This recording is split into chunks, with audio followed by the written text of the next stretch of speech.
Well, the thing I love about both success and failure is that you can learn from both, right? You learn from your mentor that's very successful, but sometimes we're human, we make mistakes, we fail. But the best humans learn from that failure. So, talk to me a little bit about a time that maybe you have a story of a business sale that fell apart or nearly fell apart because the owner made a mistake that kind of hurt the process. Something that will help the listeners here kind of learn from.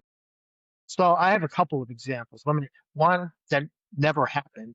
The business owner wanted three-quarters of a million for a business that was worth about 350,000, and ended up selling his client list 2 years later for 15 grand. Because again, he wanted, needed, and deserved. He put this artificial number out there, and then he was checked out, not running the business, and it started to deteriorate until it was he lost a couple key clients. His business wasn't worth hardly anything, and then he was lucky to get $15,000 when he could have walked away with 350. Now I get it that 750 was better than 350, but 350 is better than 15,000. Had another one where owner had their own buyer and had approached us to help them. And they said, well, first we want to work through this buyer. And they worked on it. I thought the buyer they had been introduced to was an ideal fit. Great. They come to me and say, it's blown up. We're miles apart.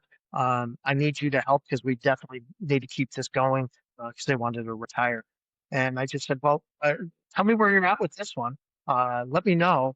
And they told me, and again, this came down to the communication just wasn't as cohesive as it needed to be, and they thought they were miles apart, yet they were inches apart. And I just said, look, let me see what I can salvage here. Are you? Because I think this is a good buyer. And they said, oh yeah, we love them, but we're just not there. Well, it's just it's that lost in translation. Both speaking you know uh, the same language, but they're speaking in different dialects. They can't quite understand, or they think they're way off. Well, within 2 weeks, we had them back to the table, and the deal closed within a month. So it was, but it was all about that communication. We did have another failure again. Guy wanted to sell his business as fast as possible. I didn't care who it was, the most money as fast as possible. Uh, Ended up selling, but it wasn't an ideal buyer.